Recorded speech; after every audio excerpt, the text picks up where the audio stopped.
Bien, bien, ok, me gusta. ¿Alguien más que se le ocurra?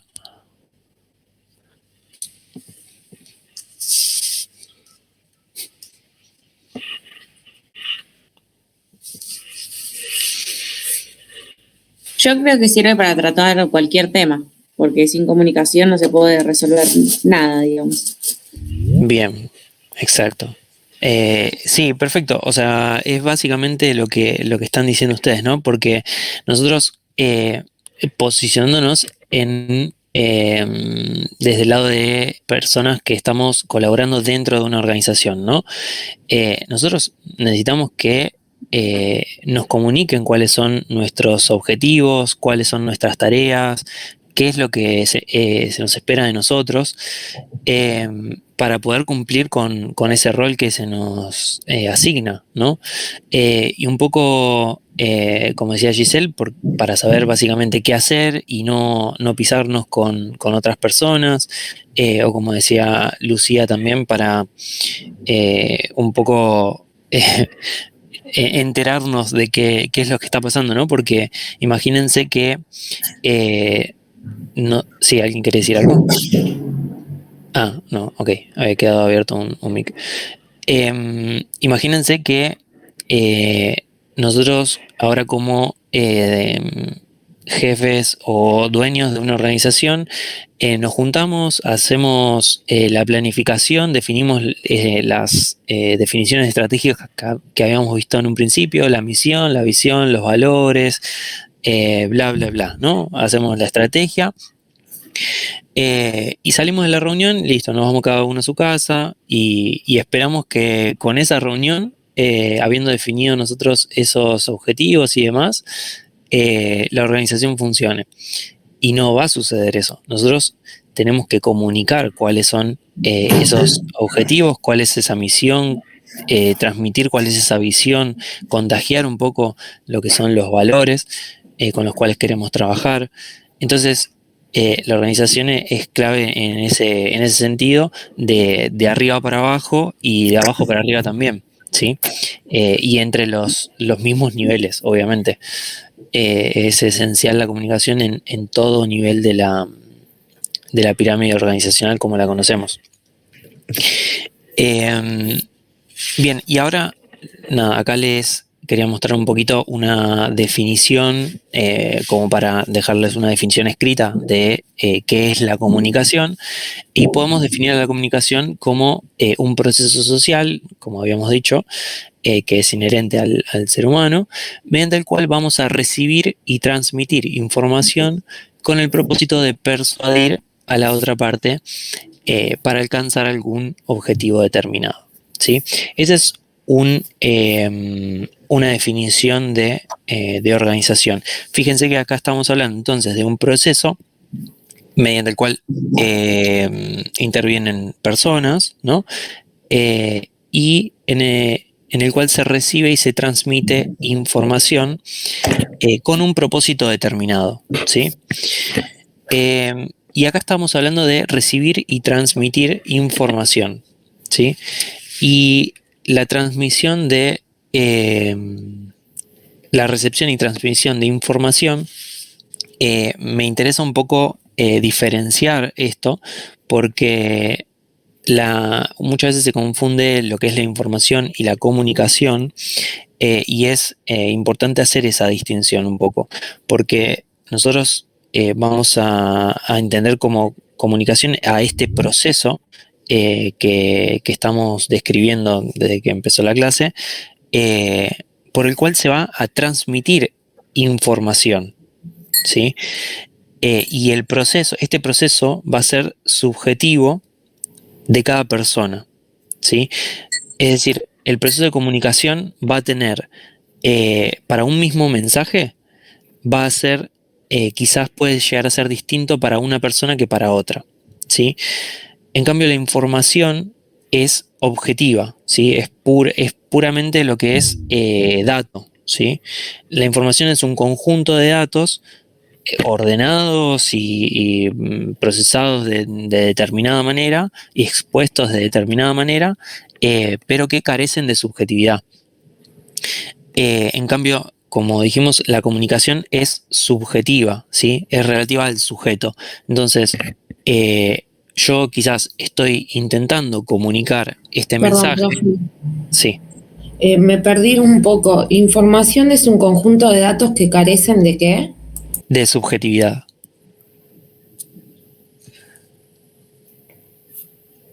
Los datos, la información es objetiva, ¿sí? Es un conjunto de datos que se nos presenta de determinada manera, como procesados o no, pero son objetivos, ¿sí? Son datos. En cambio, la comunicación es un proceso que involucra a la información, que involucra datos, obviamente, pero que es subjetivo y es relativo a cada persona. Es decir, nosotros acá, por ejemplo, lo que estaba por decir es que yo estoy intentando dar este mensaje acerca de el proceso de comunicación y no sé quién, Julieta, si hablaste vos, ¿no? Julieta pudo haber entendido una cosa, no, Julieta no era. Bueno, no importa. Julieta pudo haber entendido una cosa, Giselle pudo haber entendido otra y Lucía pudo haber entendido otra, ¿sí? Entonces ahí tenemos las diferencias o el aspecto subjetivo del proceso de comunicación, ¿sí? Cada persona le va a dar una subjetividad propia de esa persona, de la que recibe o de la que transmite la información, ¿sí? Y eso es lo que hace subjetivo al proceso de comunicación. ¿Se entiende?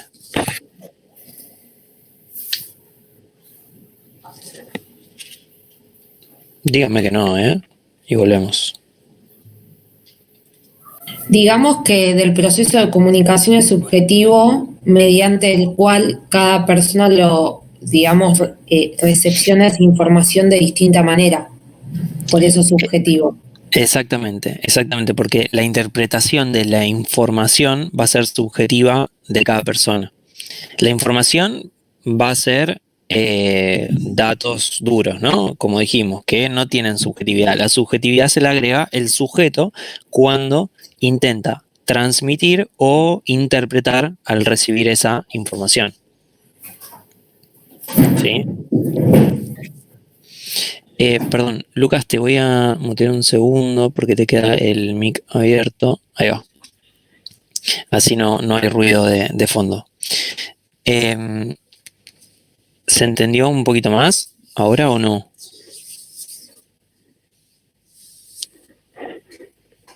Sí, se entendió. Profe. Sí, buenísimo, gracias. Bien.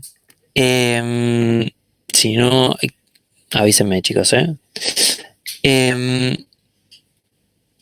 Bien, déjenme que vuelvo acá.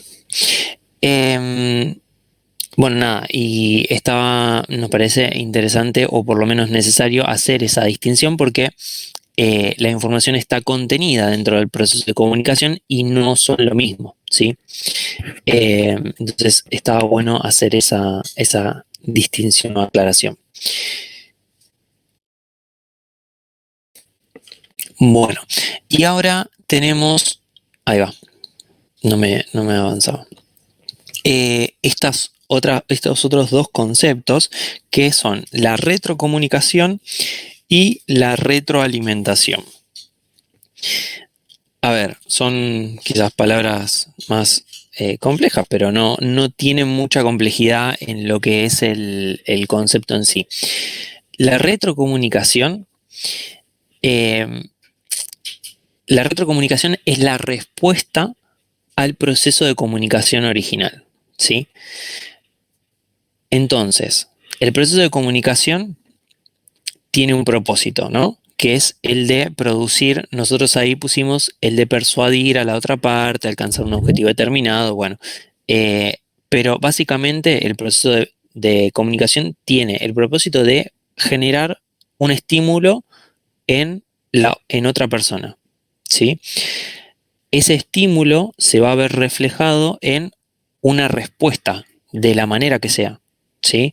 En el receptor del mensaje original, ¿sí? Entonces yo estoy buscando preguntándoles si se entendió, estoy buscando recibir una respuesta de su lado, ¿no? Que se produzca un estímulo y haya una respuesta de su lado. En cuanto me respondan que sí o que no importa cuál sea la respuesta, va a existir la retrocomunicación. Si hubiese un silencio y nadie me respondiera, la retrocomunicación no existiría, ¿sí? Entonces, la retrocomunicación es la respuesta al proceso de comunicación original, ¿sí? Y sirve para saber que el mensaje llegó, ¿sí? O por lo menos que se produjo un estímulo. ¿Hasta ahí se entiende?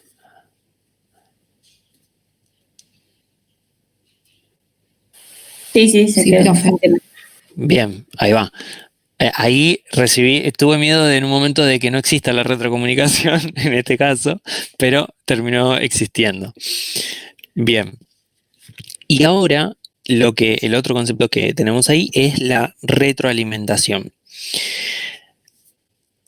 Una vez que existe la retrocomunicación, nosotros con esa respuesta nos va a permitir retroalimentar el proceso de comunicación, es decir, nos va a dar la información necesaria para que el emisor original del mensaje sepa si ese mensaje llegó como quería, o tuvo el efecto que quería, o si tiene que modificar algo para producir el efecto que buscaba originalmente, ¿sí? Entonces, nosotros, yo les estaba preguntando si se había entendido lo que era el proceso de retrocomunicación. Imagínense que había un silencio, entonces en ese caso no iba a haber retrocomunicación ni tampoco retroalimentación, porque la retroalimentación es consecuencia de la retrocomunicación. Pero como me respondieron que sí, que se había entendido, existió esa retrocomunicación con su respuesta y el significado o el mensaje que me respondieron, o sea, es decir, el contenido de su respuesta, al decirme que sí, que se había entendido, me transmitió a mí la información de que el mensaje había llegado como yo quería, ¿sí? Que la intención era que se entienda el concepto de retrocomunicación. Entonces ahí esa fue la retroalimentación del proceso. En tal caso, si me hubiesen dicho no, profe, no se entiende, o no entendí lo que era negociación, y ni siquiera estamos hablando de negociación, yo ahí digo, bueno, existió la retrocomunicación porque me respondieron efectivamente, pero el contenido de esa respuesta, que me dijeron no entendí lo que era negociación, dije, no, bueno, acá estamos en otro mundo y tengo que readecuar mi mensaje original para que se vuelva a entender ese concepto que quería explicar, ¿sí? ¿Cómo estamos con los conceptos de retrocomunicación y retroalimentación? Sí. Retrocomunicación lo entendí, entiendo que es la respuesta por parte del receptor, digamos, y retroalimentación vendría siendo como una respuesta del emisor original, como, o sea, si la respuesta a lo que me dijo el receptor, una cosa así. No es efectivamente una respuesta, sino que la retroalimentación es lo que permite que el emisor original entienda si el mensaje llegó como quería o no. En realidad ese contenido es lo que el contenido de la respuesta, el contenido de la retrocomunicación hace al emisor original entender si el mensaje llegó como quería o no. Entonces, digamos que la retroalimentación surge de la retrocomunicación. Exactamente. Es una consecuencia de la retrocomunicación. Exactamente. Si no hay retrocomunicación, es decir, si no hay una respuesta, no va a haber retroalimentación. Y en tal caso, la retroalimentación va a hacer que yo les vuelva a preguntar, chicos, ¿me escucharon? ¿O se me cortó el audio? O no sé, una cosa por el estilo, porque al no existir retrocomunicación, es decir, al no haber una respuesta del otro lado, yo no voy a entender qué está pasando, ¿sí? Sería como la devolución del receptor, ¿cierto? Dice Diana, ¿a cuál de los dos conceptos? En ese caso, entiendo que estás hablando de la retrocomunicación, que sería la respuesta del receptor. Gise, creo que querías decir algo. No quería saber si se podía dar un ejemplo, pero creo que entendí. Gracias. Sí, de hecho, tengo un ejemplito en video. Si les parece, se los comparto y ahí vamos a practicarlo.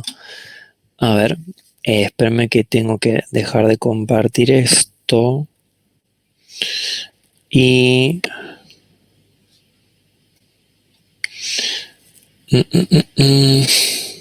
A ver, para. Porque lo voy a poner en pantalla grande.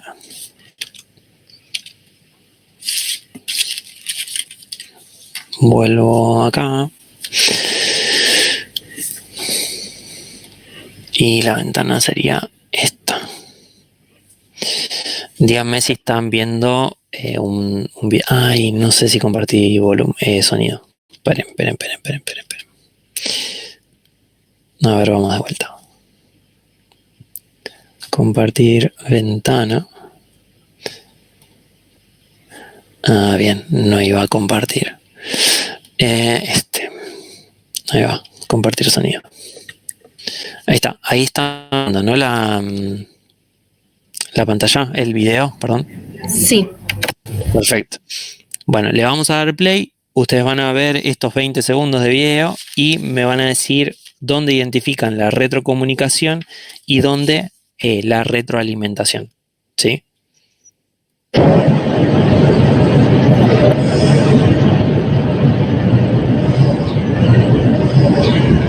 Lampone, si me escuchás, levanta el brazo derecho. El derecho, Lampone.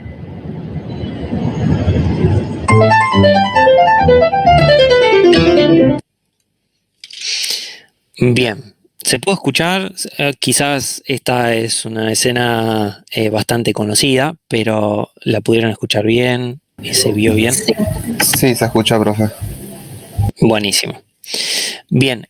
¿Y en dónde entonces pueden identificar de ese caso dónde hubo retrocomunicación y cuál fue, qué fue lo que produjo la retroalimentación?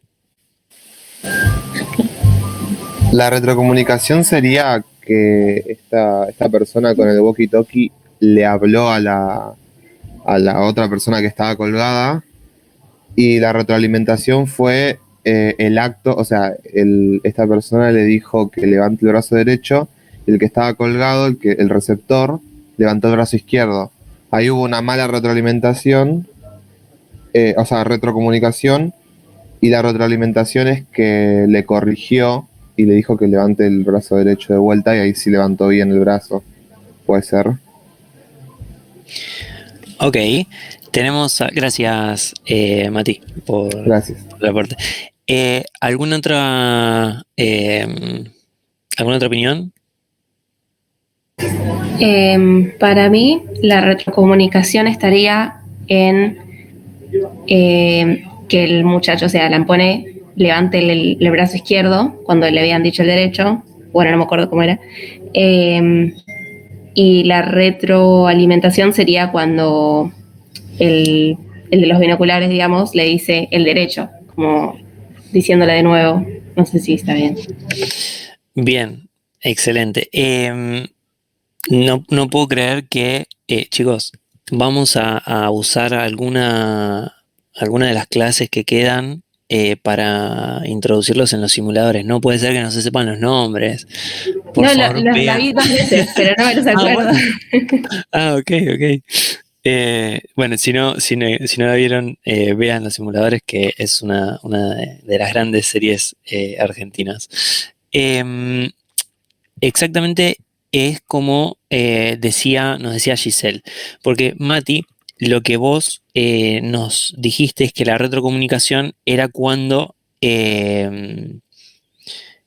bueno, ahora se me fue el nombre a mí. Ay, Dios mío. Cuando Santos, que es el de los binoculares, le dice a Lampone que levante el brazo derecho si lo escucha. Eso vos dijiste que era la retrocomunicación. Ese en realidad es el mensaje original, ¿sí?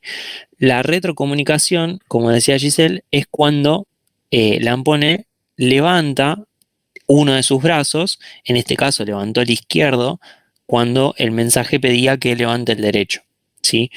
La retrocomunicación estuvo porque recibió un mensaje, Lampone, y existió una respuesta, ¿sí? Existió un estímulo ahí que fue el de levantar una de las manos. En este caso, que haya levantado la mano izquierda le dio la información necesaria a Santos para entender que el mensaje no había llegado como quería. Entonces ahí se produjo la retroalimentación que permitió que Santos modifique el mensaje o reafirme el mensaje en este caso, diciéndole el derecho a Lampone, y ahí le levanta el derecho, ¿no? ¿Se entendió, Mati? Y bueno, para las personas Sí, ahí se entendió, claro. O sea, la retrocomunicación es la respuesta ante un mensaje que el emisor dio. Exacto, exactamente. Ok, perfecto. Exactamente. Gracias. No. Buenísimo. ¿Quedó un poquito más claro estos dos conceptos a alguien más que no sea Gisela o Mati? Y si hay alguna duda, lo repetimos, ¿sí? Bien. Yo tenía esto por acá. Buenísimo. Bueno, avanzamos entonces. Y lo siguiente que íbamos a hablar es... No me pasa, ¿no? De Filmina. Ahí está. De Filmina. Fíjense, Filmina, ¿no? No está pasando. Ustedes siguen viendo la parte de comunicación, conceptos, información, ¿no? Sí. Sí. A ver. Ahí está, ahí también. Ahí va. Se tenía que medio que actualizar. Ok, ya entendí. Bien. Bueno, ahora vamos a hablar un poquito de la percepción y las funciones de la comunicación.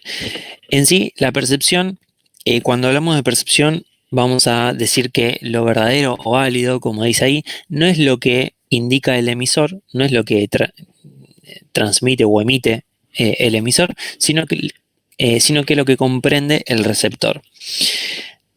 Es decir, uno puede, como emisor, intentar transmitir un mensaje, pero lo que realmente termina valiendo es lo que entiende la otra persona, ¿sí? Uno se tiene que, el responsable de que un mensaje llegue a destino y llegue como o con la intención que ese mensaje tenía originalmente, esa responsabilidad está o recae en el emisor, ¿sí? Esa persona es la que tiene que encargarse de entender cuál es la situación en la que se está dando ese mensaje, cuáles son las limitaciones que tiene el receptor, para poder quizás moldear o modelar ese mensaje o codificar ese mensaje. Ahora lo vamos a ver dentro del proceso los elementos que tiene, para que llegue o sea percibido de la manera correcta o de la manera que originalmente se pretendía, ¿no? Una aclaración a todo esto: esto no aplica para los parciales, es decir, no vale en los parciales responder yo entendí tal cosa en la clase de comunicación, así que esa respuesta ya dejamos clara que no va a ser válida, ¿sí? Por las dudas, lo aclaramos siempre, según mi percepción de la clase, si no nos ponen y ya después ahí entramos en una discusión. Pero bueno, básicamente entonces el emisor es el que tiene la responsabilidad de hacerse entender o que el receptor entienda el mensaje que originalmente se pretendía dar, ¿sí? Y acá, bueno, eso en cuanto a percepción, y después lo que teníamos acá también es las funciones de la comunicación, que básicamente es para qué nos puede llegar a servir la comunicación, ¿no? ¿Qué funciones tiene? Las funciones de la comunicación o del proceso de comunicación son 4 y son la motivación, que básicamente es que nos puede ayudar a motivar a las personas que están dentro de una organización para poder llegar al cumplimiento de los objetivos, ¿sí? Incentivarlos a llegar a esos objetivos y a superarse, digamos. Motivar a ese personal. Entonces nos puede servir como forma de expresión emocional, es decir, a través de la comunicación podemos expresar esos sentimientos que tenemos, esas necesidades que tenemos, necesidades sociales, estamos hablando. Sirve también como canal de información, ¿sí? A través de la comunicación vamos a transmitir estos datos que son necesarios en un momento para la toma de decisiones, y va a servir también como manera de, o como medio para controlar, ¿sí? Como medio de control. ¿Y controlar qué? Bueno, puede ser controlar el comportamiento de las personas, cómo se desenvuelven dentro de la organización, ¿sí? Quizás una relación acá lo podemos llevar a lo que es el mecanismo de coordinación de ajuste mutuo, en donde teníamos ese control, esa forma de control entre pares, ¿no? Y se daba mediante la comunicación. Entonces, ese tipo de control quizás estamos hablando también cuando decimos que una de las funciones de la comunicación puede llegar a ser el control. Y bueno, como nombramos antes, ¿no? La motivación, una forma de expresión emocional, como medio para transmitir información y como forma de control, ¿sí? Esas serían las 4 funciones de la comunicación.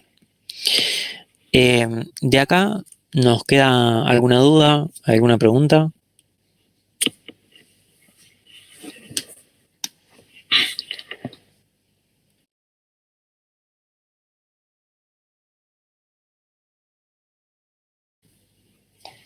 Necesito que haya una retrocomunicación. No, ninguna pregunta, profe. Perfecto. Muchas gracias, Mati. Ahí, gracias, Dai, también.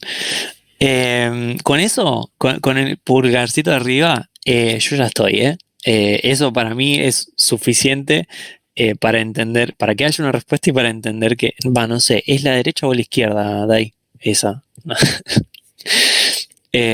Joda. Vamos a seguir entonces con los temas que tenemos dentro de comunicación. Dentro de comunicación, lo que vamos a ver también es que existe un proceso. No me interesa hacerlo muy extenso esto porque quizás es algo que también ya han visto en alguna otra clase o hasta en la escuela, ¿no? Que dentro del proceso de comunicación existen varios elementos. Acá es como para darle un marco a lo que veníamos diciendo, ¿no? Que existe un emisor, que existe un receptor y en el medio vamos a tener un proceso de codificación, ¿sí? Del emisor hacia el receptor, un canal, ¿sí? Por el cual se va a transmitir el mensaje, una decodificación, ¿sí? Porque primero el emisor codifica el mensaje y después se decodifica en la recepción. Está esta retroalimentación que estábamos hablando, ¿sí? Cuando el receptor del mensaje original emite un mensaje, ahí estamos hablando de que se retroalimenta el proceso. Y después van a existir diferentes ruidos que pueden intervenir en lo que es el entendimiento del mensaje cuando se intenta recibir, ¿sí? Estos ruidos no tienen que ver solamente con ruido literal, o como había dicho hace un ratito, que había quedado un mic abierto, por ejemplo, y había ruido de fondo. No me refiero solamente a ese ruido, sino que pueden existir distintas barreras que dificulten lo que es el proceso de comunicación, ¿sí? ¿Y qué barreras pueden existir? Bueno, son barreras básicamente culturales, lingüísticas, ¿sí? De distintos tipos, que pueden hacer que, bueno, sesgos también, ¿sí? Que pueden hacer que el mensaje no llegue de una manera correcta al receptor, ¿sí? Entonces, el emisor, de nuevo, es la persona responsable de intentar identificar primero cuál es ese canal, cuál es el canal por el que nos vamos a estar comunicando, cuál es el código que vamos a estar manejando, que tiene que ser común entre el receptor y el emisor para que realmente lo pueda entender. Y cuáles son esas barreras que existen al momento de transmitir un mensaje. Es decir, acá cuando estaban hablando Santos con Lampone por el walkie-talkie, bueno, Santos quizás tuvo que tener en cuenta que la distancia que estaban entre walkie-talkies quizás no era la mejor para que se escuche nítidamente cuál era la indicación, ¿no? Entonces, bueno, quizás podía haberle respondido de una mejor manera en la segunda vez que se lo dice, ¿no? Pero bueno, es intentar identificar todo eso para hacer del proceso de comunicación un proceso eficiente y que el mensaje llegue de manera correcta, ¿sí? Es básicamente eso lo que me interesaba demostrarles acá, un poco de cómo es el diagrama del proceso de comunicación.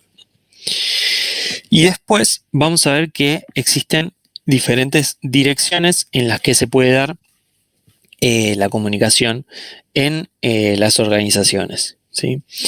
Nosotros tenemos que la comunicación puede darse de manera vertical, tanto descendente como ascendente, ¿sí? Esas dos flechas en vertical reflejan la ascendencia o descendencia de la comunicación.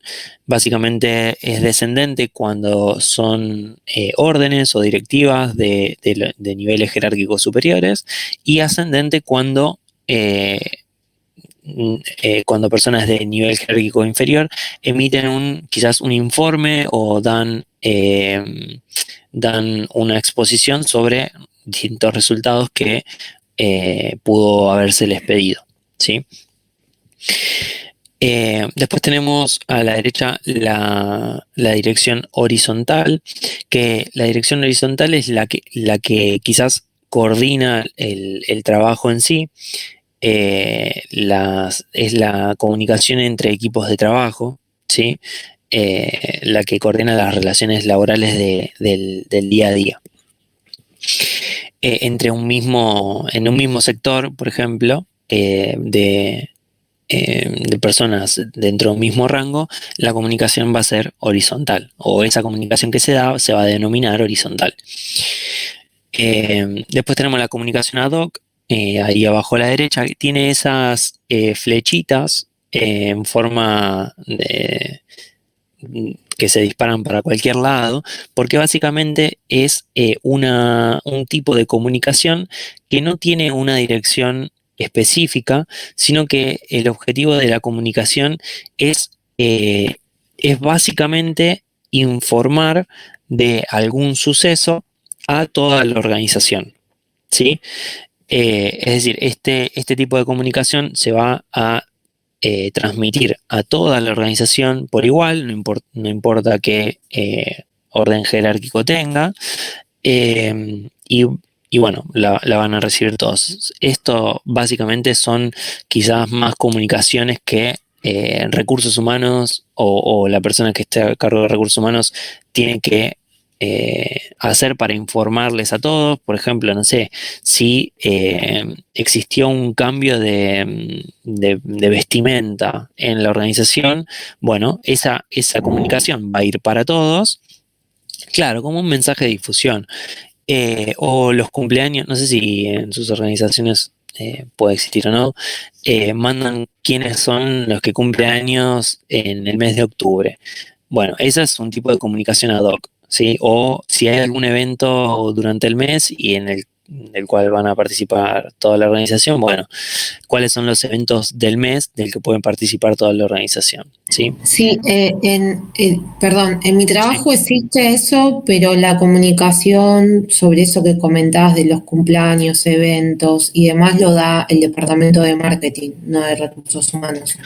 Bueno, no importa quién emita ese mensaje, como yo lo puse como ejemplo de recursos humanos, pero está bien la aclaración, sorry, lo puede hacer cualquiera, digo, cualquier sector de la organización, nada más que es la intención del mensaje o la dirección del mensaje que es para todos por igual.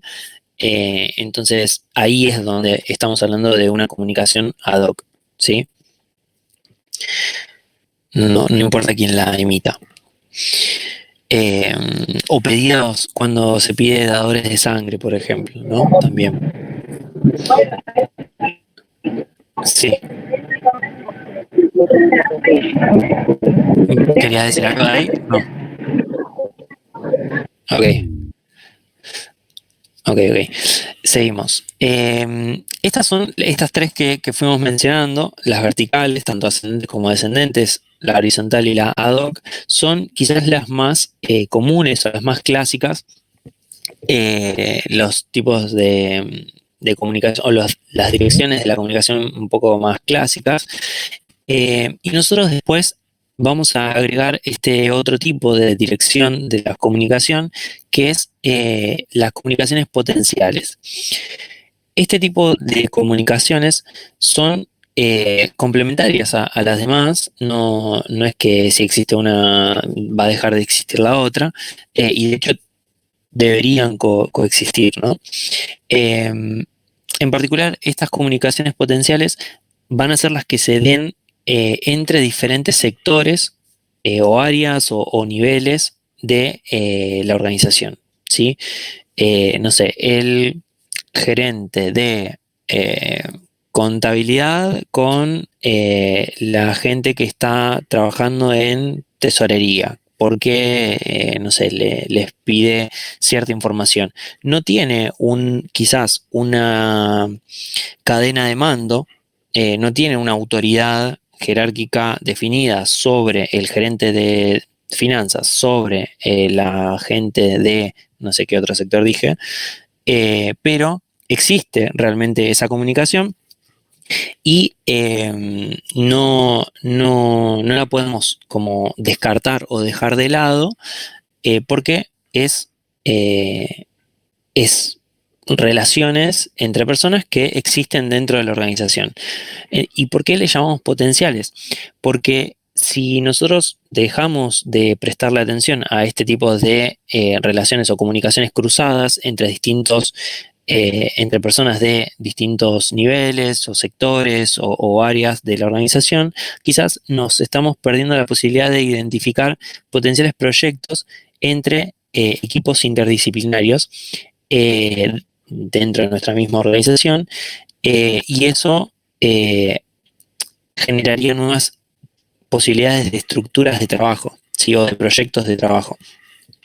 Es decir, si nosotros estamos dentro del sector de administración o de contabilidad y demás, y tenemos relación con la gente de sistemas, bueno, quizás en esa relación que no es ni vertical ascendente, ni descendente, ni horizontal, no es ninguna de las otras, puede en este tipo en esta dirección de la comunicación, puede estar surgiendo un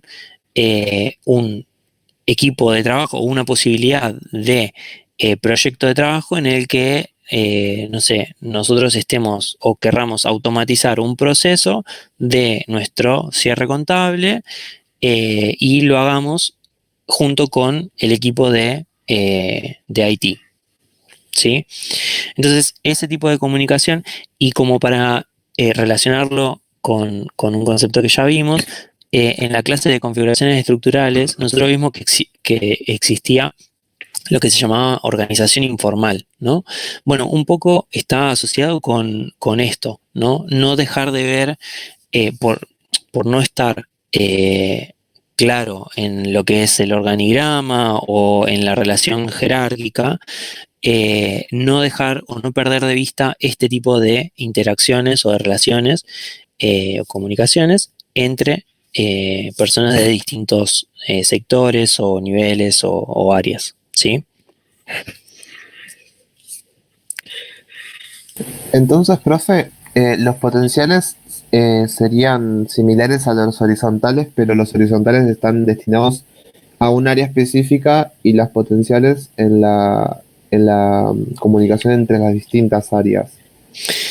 Claro, es que justamente puede llegar a mezclar un poco lo que es la horizontal y vertical también, porque, es decir, no solamente la potencial se puede dar dentro de un mismo rango de jerarquía, no es que solamente los jefes de cada área o la comunicación que se dé entre los jefes de cada área va a ser comunicación potencial, sino que el jefe de un área con el empleado de otra y el gerente de una tercera área, esa comunicación que fluiría entre esas tres personas que tienen diferentes niveles jerárquicos, entonces no sería horizontal propiamente dicha, ahí podemos estar hablando de una comunicación potencial. ¿Sí? Ah, perfecto. Sí, ahí se entendió. Buenísimo. Bien, ¿alguna otra duda con las direcciones de la comunicación? Profe, Sí. la potencial siempre tiene de por medio un objetivo, digamos, hacer una implementación, por ejemplo, hacer una automatización, como habías dicho. ¿Siempre es por un objetivo en particular? Sí, a ver, puede darse o no ese proyecto, ese trabajo en conjunto y demás.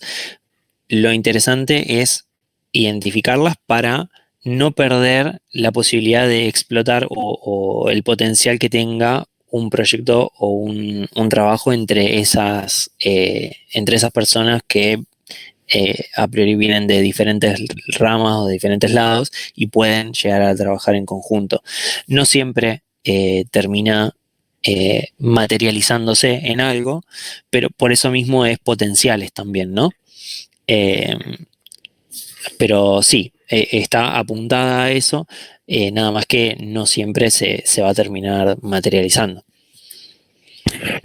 Ok, buenísimo, gracias. No, de nada. Y Lucía ahí nos pregunta de la dirección vertical. La dirección vertical es básicamente es aquella que puede ser ascendente o descendente dependiendo de desde dónde venga esa comunicación. Es decir, cuando nosotros recibimos una orden de una persona con mayor jerarquía que nosotros, vamos a estar hablando de una comunicación en sentido vertical descendente, ¿sí? Porque nos están dando una orden. Y cuando nosotros quizás no, ahí en esa orden nos asignaron a hacer una tarea específica, ¿no? Y entregarla para el viernes 4 de octubre a las 8:15. Bueno, nosotros 8:15 le mandamos un mail a nuestro jefe o a esa persona con mayor jerarquía diciéndole, bueno, acá están la tarea que me pediste, el Excel que me pediste, lo que sea. Y esa comunicación, ese mail que nosotros enviamos a nuestro jefe o a esa persona con autoridad y jerarquía por sobre nosotros, va a ser una comunicación vertical, pero ascendente. ¿Sí? Genial. No, de nada. Bien. Y acá creo que terminamos con lo que es comunicación, ¿sí? Y ahora vamos a pasar a la parte de negociación, que la parte de negociación vamos a empezar. Ahí está, están viendo la parte de negociación, ¿no? Porque a veces se me traba a mí y no puedo llegar a... Sí, Sí. se ve, profe. Sí, genial. Gracias. Acá en la parte de negociación vamos a empezar hablando, como habíamos dicho en la agenda, de los conflictos, ¿sí? Porque es importante primero saber de qué estamos hablando cuando hablamos de un conflicto para después poder llegar a una negociación, ¿sí? Los conflictos, nosotros quizás al hablar o al mencionar la palabra conflictos, uno se imagina algo ya desde una perspectiva o con una connotación negativa, ¿no? Pero en este caso, nosotros como administradores dentro de una organización, vamos a intentar tomar ese conflicto que exista o que podamos identificar como una oportunidad, ¿sí? Como una oportunidad de que se presenta una situación ante nosotros y que podemos, en ese caso, conocerla primero y después resolverla, ¿sí? Entonces, quizás tenemos que cambiar un poquito la connotación de lo que conocemos como conflicto para verlo más como una oportunidad porque se nos está manifestando una situación, un escenario que lo podemos conocer, entender y a partir de ahí resolverlo, ¿sí? Creo que vamos a estar de acuerdo todos que es mejor conocer las cosas, entender qué está pasando para así saber qué hacer, que no saber qué es lo que está pasando y nunca enterarnos de nada y después que explote todo. Pero bueno, esa es la importancia también de la comunicación, ¿no? En este sentido. Entonces, bueno, tenemos que entender esta parte de los conflictos como una oportunidad y los conflictos no van a dejar de ser más que una simple puja, como dice ahí, por oposición de intereses. Es decir, va a haber una persona que quiere algo y la otra persona que quiere lo otro. Ok, bueno, ¿cómo lo resolvemos? ¿No? Y ahí es donde, bueno, empiezan a haber distintas maneras de resolverlo que al final de la clase vamos a ver cómo se puede resolver, pero básicamente muchas veces la resolución de estos conflictos se hace por medio de lo que es el poder, ¿no? La imposición del poder de una persona sobre otra. Y no estoy hablando solamente del poder en el sentido de puesto jerárquico, sino que también el poder en lo que es la personalidad de cada uno. Quizás hay una persona que tiene muchísimo más carácter que la otra y justamente esas dos personas son las que tienen intereses opuestos y la persona que tiene más carácter va a intentar quizás imponerse y quizás hasta de manera inconsciente a veces, ¿no? Pero se termina haciendo valer termina haciendo valer más sus ideas por sobre la otra persona solamente por tener ese tipo de personalidad o en contraste con la otra persona tener una personalidad más fuerte, ¿sí? Entonces no solamente estamos hablando de poder a nivel jerárquico, sino también a nivel de personalidad. Esa imposición puede ser de las dos maneras. Y básicamente vamos a intentar resolverlo, estos conflictos, porque, a ver, las consecuencias de no resolver un conflicto posicionándonos dentro de una organización, ¿no? ¿Cuál se imaginan que puede ser una consecuencia de no resolver determinados conflictos que sucedan en los equipos de trabajo de las áreas de la organización? No importa cuál sea, pero ¿Qué se imaginan? Yo diría una baja en el rendimiento, porque quizás una persona, no sé, se pelea con un compañero, pierde la motivación de ir a trabajar y capaz deja de ir a trabajar, o bueno, eso sería medio extremo quizás, pero quizás podría ser una consecuencia. Sí, totalmente.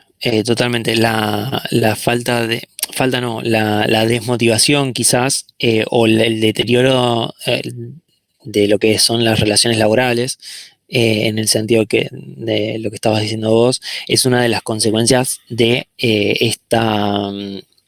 del evitar resolver los conflictos, ¿no? De la no resolución de los conflictos. Pero a su vez, nada, más allá del deterioro de lo que son las relaciones entre las personas, básicamente va, como última consecuencia, va a generar que ese equipo no termine cumpliendo con los objetivos que tenía, y a su vez la organización no termine cumpliendo con los objetivos que se había propuesto, ¿sí? Puede generar ineficiencia en productividad, esta rigidez entre las relaciones de las personas que trabajan en un mismo equipo, pero todo eso va a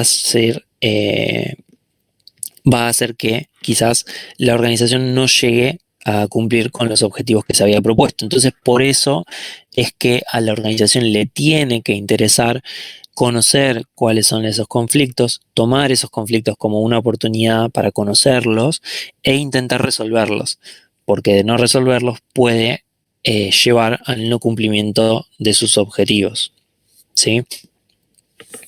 Entonces, acá el resolver los conflictos para la organización es un beneficio para todas las partes, tanto para las personas que forman parte de ese conflicto, como para la organización, que va a resolver eso y va a generar quizás otro clima de laburo, y quizás hasta haga más fácil el cumplimiento de sus propios objetivos, ¿sí? Bien. Y comportamiento asertivo, ahí casi me lo paso por alto. El comportamiento asertivo, cuando hablamos de conflictos, lo que se recomienda siempre es ejercitar este comportamiento asertivo, que básicamente es poner o manifestar lo que es el conflicto o el malestar en el momento que se empieza a gestar, o lo empezamos a detectar, ¿sí? Nosotros, como parte del conflicto,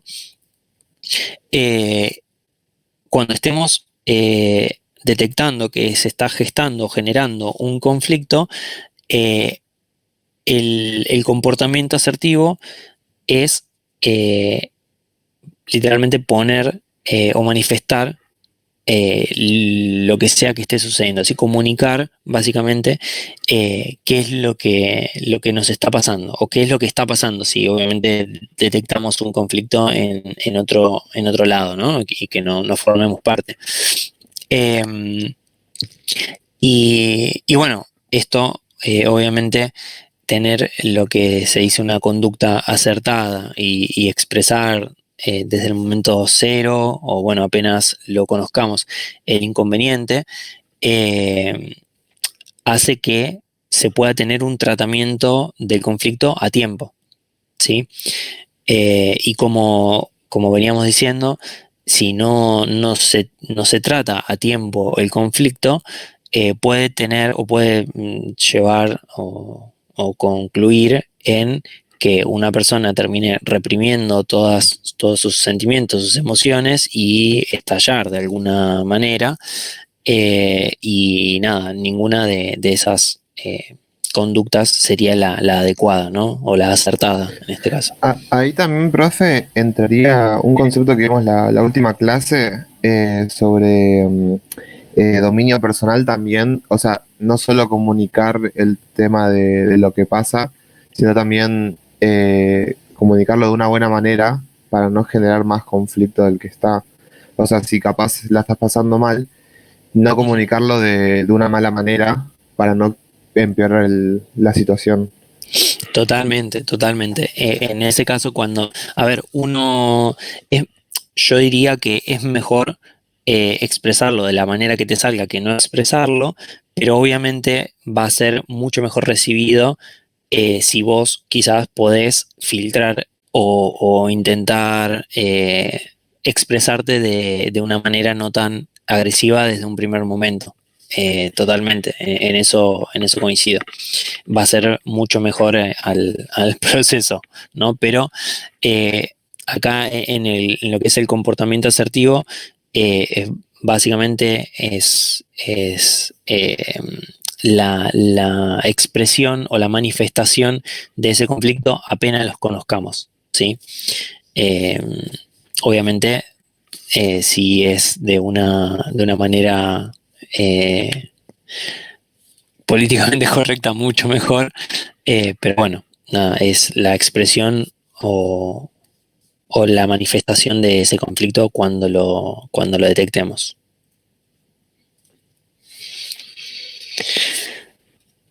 Pero bueno, sí, gracias Mati por la relación, porque también está buena el aporte.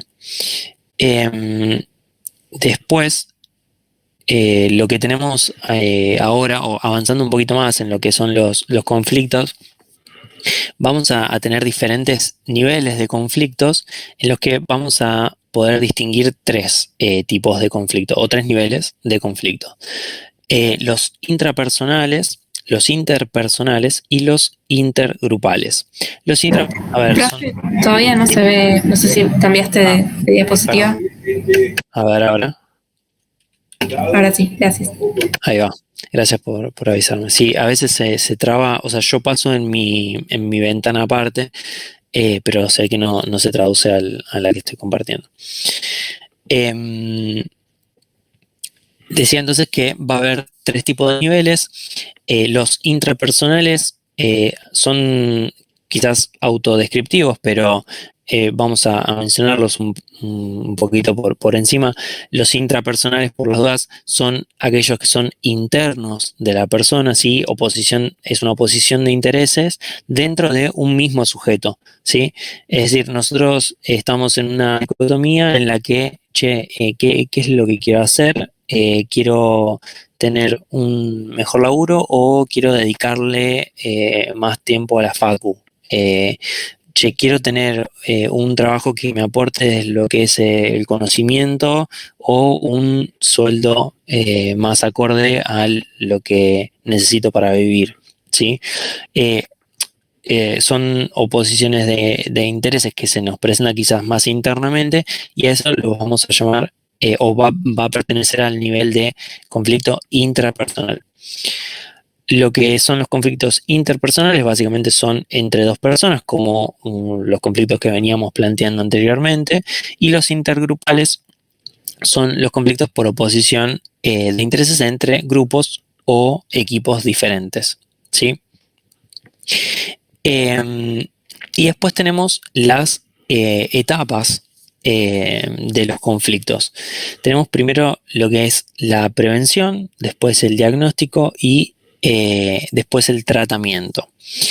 La prevención se va a intentar, en la etapa de prevención se va a intentar identificar de una manera previa o desde este paso cero, desde este momento, desde este momento cero, que veníamos hablando con el comportamiento asertivo, se va a intentar identificar, justamente aplicando o intentando aplicar lo que es el comportamiento asertivo, identificar esos conflictos y obviamente, como estamos hablando de prevención, nosotros vamos a haber definido un marco de conductas, un marco de comportamiento que sean claros para todas las personas y que todas esas personas conozcan esas pautas o esas normas para intentar evitar potenciales conflictos, ¿sí? A nivel de comportamiento o de conductas. Entonces es importante a nivel prevención tener claras cuáles son esas normas o ese marco de normas, pautas de comportamiento y de conductas, como también aplicar o implementar o fomentar lo que es el comportamiento asertivo, ¿sí?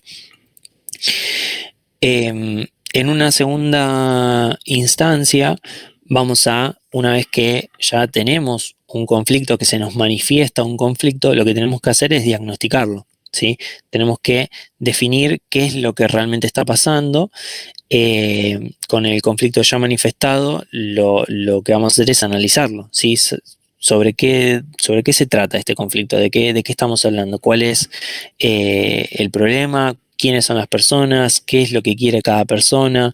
Acá lo que se trata de plantear también son objetivos y métodos para ver de qué forma posteriormente poder tratarlo, ¿sí?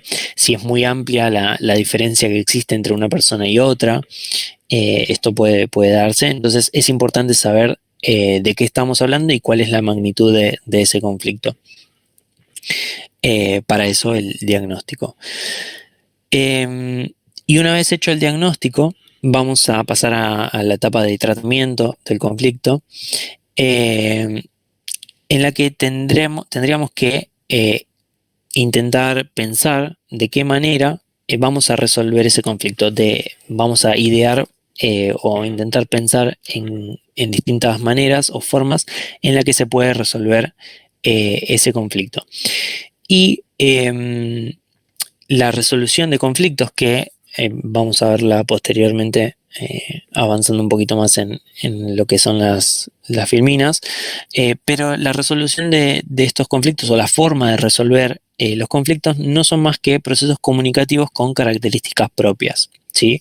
Como para que tengan un poquito la definición de cómo se va a dar esta resolución. Así que nada, después vamos a hacer un asterisco acá y vamos a ver las formas de tratamiento o de resolución de conflictos en la última slide. Lo que me interesa antes de pasar a esas formas de resolución de conflictos, son estos dos conceptos que van a ver en este preciso momento. Ahí está. Son las posiciones y los intereses. Antes de entender cómo se pueden resolver los conflictos, es necesario entender cuáles son las posiciones y cuáles son los intereses, que no son los mismos, y va a ser clave entender esto y diferenciar esto para poder encontrar una solución que tenga que sea satisfactoria para todas las partes, ¿sí? Lo que nos vamos a encontrar en las posiciones, como dice ahí, son elementos materiales y concretos, cuantificables, que se explicitan y se exponen en la misma negociación. Acá vamos a estar hablando de las posturas que adopta cada una de las partes, ¿sí? Lo que realmente expresan en esa situación de conflicto, qué es lo que manifiestan que quieren, ¿sí? Es decir, una persona tiene un conflicto con otra porque, no sé, están queriendo, dos personas de un mismo sector, están queriendo tomarse las vacaciones en el mismo momento, ¿no? Las posturas son que cada parte dice, bueno, yo me quiero tomar las vacaciones en esta fecha. Y la otra persona dice, bueno, yo también me quiero tomar vacaciones en esta fecha. Esas van a ser las posturas o las posiciones que adopta cada una de las partes, ¿sí? Es lo que, como dice ahí, algo concreto, algo que cuantificable, algo que se explicita en la misma manifestación del conflicto, ¿sí?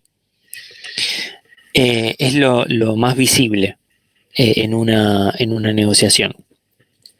En cambio, los intereses van a ser aquellos elementos más motivacionales o intangibles, encubiertos, como dice ahí, que estén por detrás de las posiciones concretas y que generalmente no se ponen de manifiesto de una manera rápida, ¿sí? O inmediatamente, de una manera inmediata, no se ponen tan en juego, sino que quizás están más solapadas. Son intenciones que están por detrás de esa posición, quizás más encubiertas o más ocultas, y ese ocultamiento no es que sea intencional siempre, sino que muchas veces la persona no se pone a reflexionar al respecto sobre cuál es el real interés que tiene sobre determinado tema para poder plantear su posición, porque justamente esto, entender cuáles son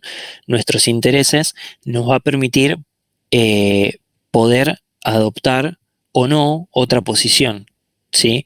Nosotros quizás lo que estábamos buscando con tomarnos vacaciones en esa fecha era, no sé, poder aprovechar una semana de sol que estaba pronosticada para la semana que queríamos tomarnos vacaciones. Ok, bueno, lo que realmente queríamos era irnos o descansar, o irnos a la playa a tomar sol, o irnos al parque, no sé, a un parque a tomar sol. Entonces quizás si esa era la real intención de ir a hacer un picnic o lo que sea, ir a tomar sol, eh, bueno, quizás puedo adoptar otra posición y realmente cambiar lo que era mi posición original de quiero irme de vacaciones el 4 de octubre al 10 de octubre, ¿sí? Y ahora quizás, bueno, como puedo aprovechar otra fecha más adelante en donde está pronosticado sol también, bueno, ok, puedo tomar esa posición, puedo tomar esa otra posición, y mi interés o lo que realmente me motivaba a querer eso, lo voy a seguir cumpliendo, ¿sí? Con esa otra posición. Pero primero, bueno, justamente tengo que identificar cuáles son mis intereses, porque muchas veces no es fácilmente observable, o sea, para uno mismo, digo, y tienen que ver con necesidades que no expresamos. Entonces, bueno, justamente al intentar identificar esas intenciones o esas motivaciones un poco más encubiertas, es que vamos a poder entender mejor cuál puede ser nuestra posición, o si podemos cambiar o adoptar otra posición. Sí, sí, para obviamente seguir cumpliendo con esos intereses que teníamos. ¿Se entiende la diferenciación? Sí, se entiende, profe. Lo que te quería preguntar es, ahí vos nombraste como que uno tiene que identificar qué intereses tiene en base a la posición que tomó. Eh, o sea, puede pasar de tomar una posición sin saber por qué lo tomás. O sea, Totalmente. yo quiero ir a la playa por esta fecha. ¿Por qué? Porque yo quiero nomás. Pero Totalmente. capaz hay algo, o sea, puede ser que no haya un interés, sino que es como capaz, por así decirlo, un capricho de decir, yo quiero ir en esta fecha y se acabó. Bueno, O, claro, o sea, realmente los intereses no se exponen de primeras o de manera inmediata, como decíamos. Entonces, lo primero que sale, o lo primero que surge, o lo primero que se presenta en el conflicto es la posición o la postura de cada una de las partes. Y esa postura es yo me quiero ir en tal fecha. Y hasta ese momento, uno o nosotros que estamos considerando eso como un capricho, tenemos que intentar entender por qué realmente es que queremos irnos, o qué es lo que realmente queremos hacer eh, para querer tomarnos vacaciones en esa fecha. ¿Sí? Entonces ahí, analizando internamente qué es lo que realmente queremos, vamos a poder decir, está bien esta posición que tenemos, o podemos adoptar o nos puede ayudar a adoptar otra posición que siga satisfaciendo esa necesidad o ese interés que teníamos originalmente. ¿Sí? Ah, está bien, es como darle una justificación Exacto. al por qué tomo esa posición. Exactamente. Y claro, Y y igual hay gente que no necesariamente va a tomar, eh, o sea, la gente que no quiera tomar, porque supongo que va a haber gente que pueda no querer tomar, o sea, lo toma la posición, pero no hay un interés más que capaz, nada, sin no querer cambiar la fecha, y eso generaría un conflicto aún mayor, porque no sí, habría, sería más difícil la resolución del mismo. totalmente, totalmente. Y Ok. ahora vamos, exacto, y ahora vamos a ver cómo en esos casos se va a resolver, cuál va a ser la resolución de ese conflicto. Ah, Pero bien. nosotros, por eso es importante que nosotros como personas dentro del conflicto entendamos o intentemos identificar esto, ahora que conocemos que existen las posiciones y los intereses, eh, para poder resolver los conflictos de una mejor manera y a su vez, cuando nosotros estemos en una posición, vamos a cambiar la palabra, nosotros estemos en un escenario en el que tengamos que gestionar conflictos entre dos personas ajenas a nosotros, que quizás no se formen parte de nuestra organización, de nuestro equipo, de lo que sea, es importante investigar o intentar indagar sobre estos intereses para encontrar quizás en conjunto la mejor posición y así armar la mejor resolución posible para ese conflicto, ¿sí? Por más que, eh, como vos decís, hay personas que quizás no les interese en un primer momento mostrar o indagar sobre cuál es realmente el interés que tiene sobre esa posición, pero bueno, está también en nosotros como quizás terceros que estemos gestionando ese equipo o esa organización, de intentar intervenir de una manera que sea amena, obviamente, para las dos partes y intentar indagar sobre estos intereses para poder llegar a una mejor resolución, ¿sí? Para poder exponer estos intereses y así llegar a una mejor o a posiciones por lo menos más flexibles y así se termine resolviendo de una mejor manera. Pero sí, en esa justificación es donde vas a encontrar, eh, en esa justificación que le des a tu posición, vas a intentar ir encontrando esos intereses ocultos en un primer momento, ¿no? Eh, no sé si se entendió, Mati, Sí, sí, ahí se sí, entendió bien. genial. Eh, Bien, ahora nosotros, bueno, acá creo que les traíamos algunas cuestiones de por qué es importante trabajar sobre los intereses, pero un poco es lo que venimos hablando, ¿no? Porque los intereses van a ser los que definen el problema de fondo que surge con la manifestación de estos conflictos, ¿no? Identificarlos, saber qué decisión quiere tomar, preguntarse por qué la otra parte no toma la misma decisión. Acá jugar un poco también con la empatía, ¿no? Que lo vamos a ver creo que la clase que viene, ese concepto. Jugar un poco en ponerse en la posición o en los zapatos de la otra persona. Hacer un listado con mis intereses y los de la otra parte, priorizarlos, ver cómo satisfacerlos, expresar primero el problema para luego llegar a la solución, no querer llegar inmediatamente a una solución, ¿sí? Y ser concretos, pero flexibles, ¿sí? Ir con la intención de escuchar y entender y no una actitud como cerrada y distante o cortante, sino estar quizás un poquito más abiertos a que desde la otra parte también pueda haber una propuesta que nos termine satisfaciendo nuestros intereses eh, y a su vez los de la otra persona, ¿sí? Entonces, esto es porque es básicamente importante trabajar sobre los intereses y cómo lo podemos ir haciendo, ¿sí? Son un par de algunos tips. ¿Y qué más les quería mostrar? Que ya estamos casi cerrando. Bueno, ok. Ahora sí, vamos a pasar entonces a donde dejamos el asterisco en su momento, en la etapa de tratamiento, porque ahí es donde íbamos a resolver conflictos, ¿no?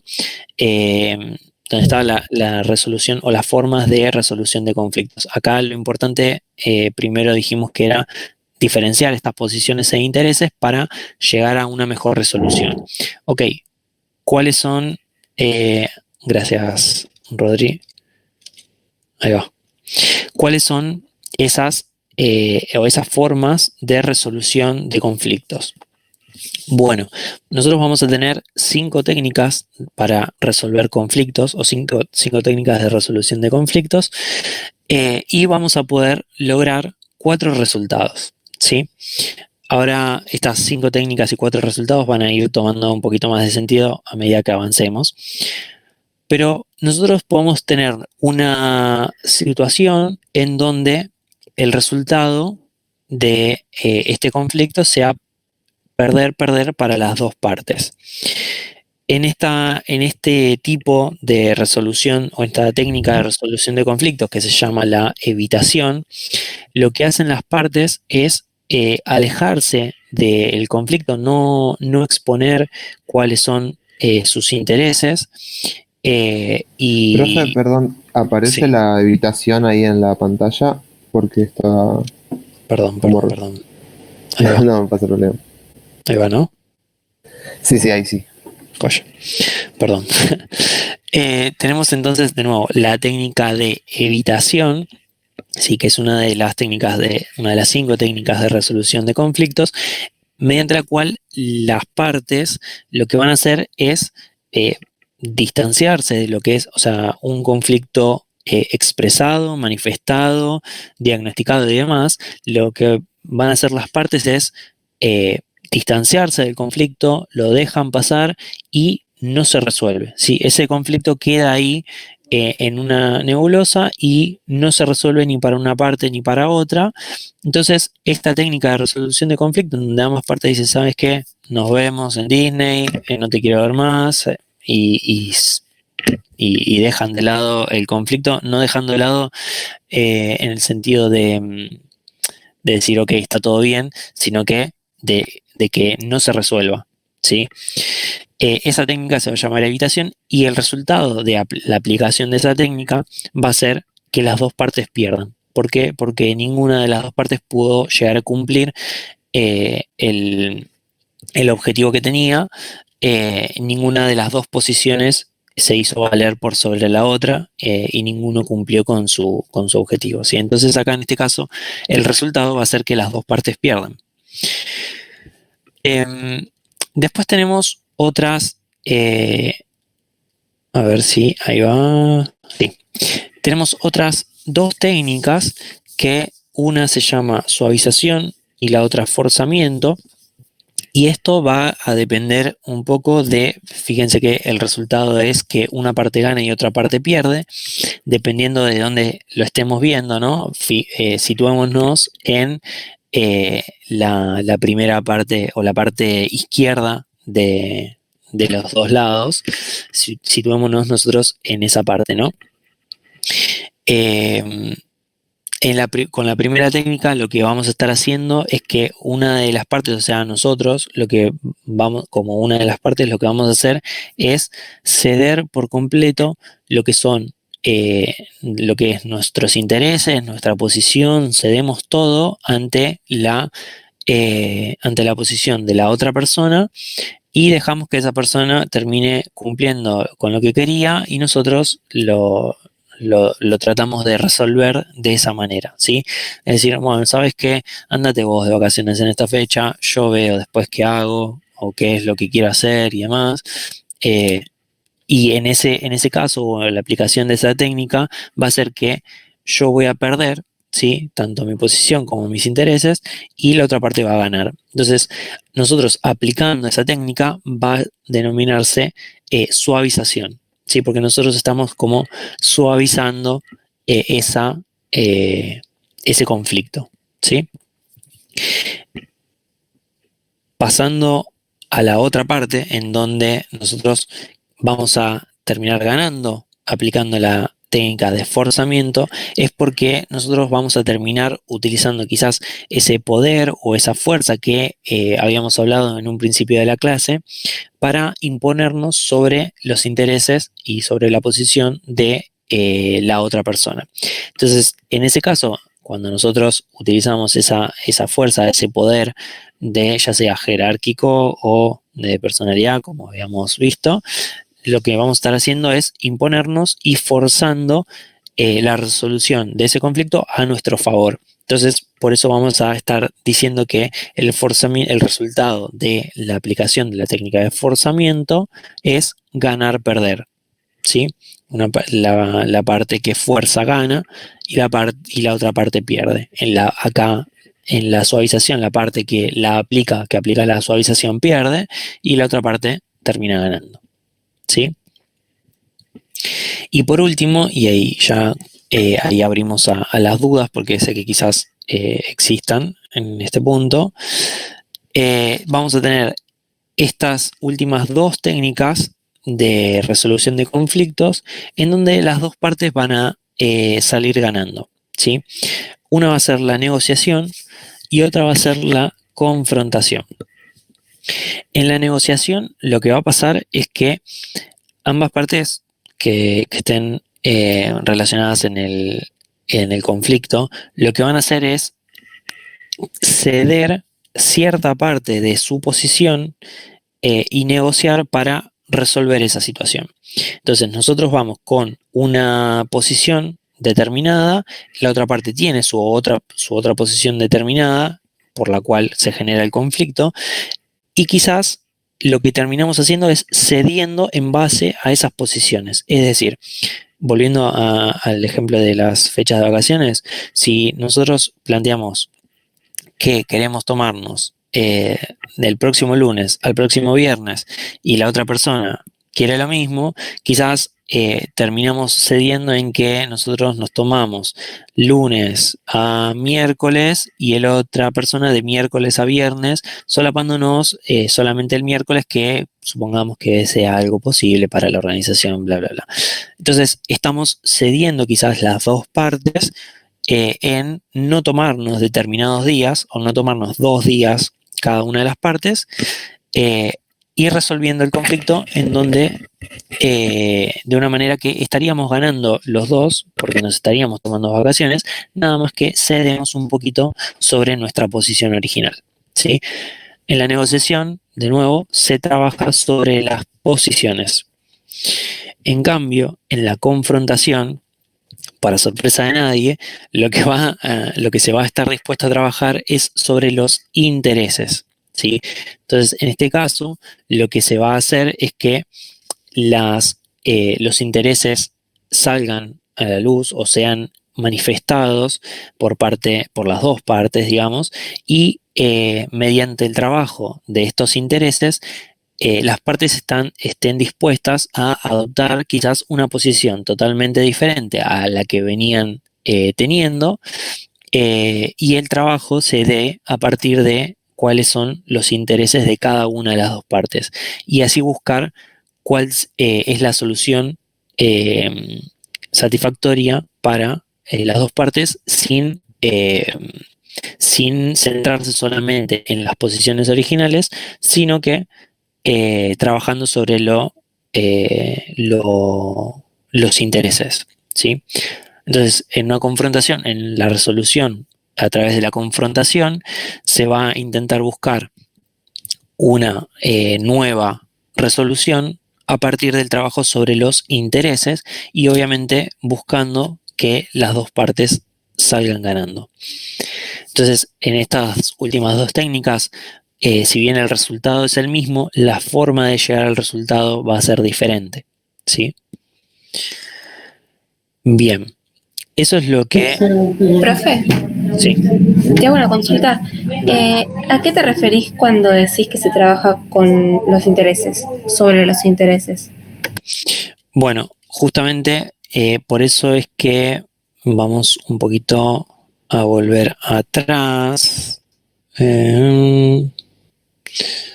Bueno, Bueno, justo tengo esta slide que no les había mostrado con el ejemplo, porque es un ejemplo de un video que tenía para mostrarles, pero justamente es trabajar sobre la parte de abajo, sobre el concepto de abajo, que son los intereses, sobre lo que realmente motiva a la persona a tener esa posición original, ¿sí? Y por ende a generarse el conflicto. ¿Qué es lo que realmente motiva a esa persona? Entonces, a partir de tener identificado eso y de que se manifiesten esos intereses, poder trabajar sobre eso. Es decir, che, vos realmente qué era lo que querías, qué es lo que querías hacer con tus días de vacaciones. Y mirá, yo la verdad que lo que quería hacer es estar con mi, no sé, hija, porque son las vacaciones de invierno y es el único momento que puedo estar con ella, o no sé, tener quizás la justificación o la motivación por detrás de esa posición que quizás en un principio no habíamos manifestado.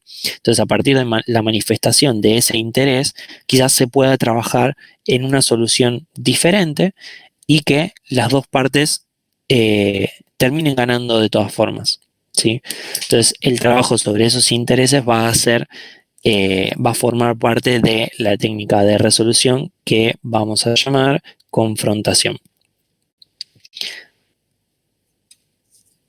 Ok, gracias, profe. Sí. No, Entonces, profe, de esta, al demostrar o al decir los intereses de ambas personas, esto puede generar un cambio de posición de la otra persona. Sí, sí, totalmente. A ver, obviamente, quizás la posición de una termine siendo la misma para que exista una solución satisfactoria para las dos, pero la idea acá es buscar en conjunto tanto las dos personas involucradas como quizás un tercero que gestione este conflicto, buscar en conjunto la solución que cumpla o satisfaga los intereses de las dos partes. Y ahí podemos llegar a ver hasta dos posiciones nuevas, completamente diferentes a las que en un primer momento se estaban planteando en el conflicto.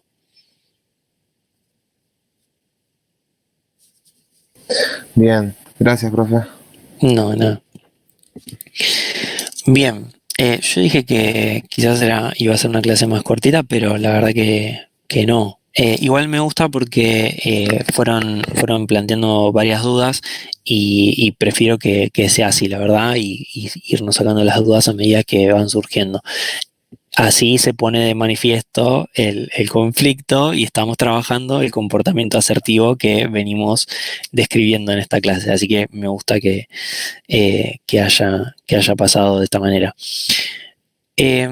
Bien, yo hasta acá llegamos con lo que es el contenido de la clase. Así que nada, si tienen alguna otra pregunta, alguna duda, yo me quedo unos minutitos más. Y nada, si no, les deseo un buen fin de, chicos, y que descansen. Nos vemos el martes. Gracias, profe. Gracias, profe, buen fin de. Chao, chao. Un fin de. Chao, profe, buen fin de. Nos vemos.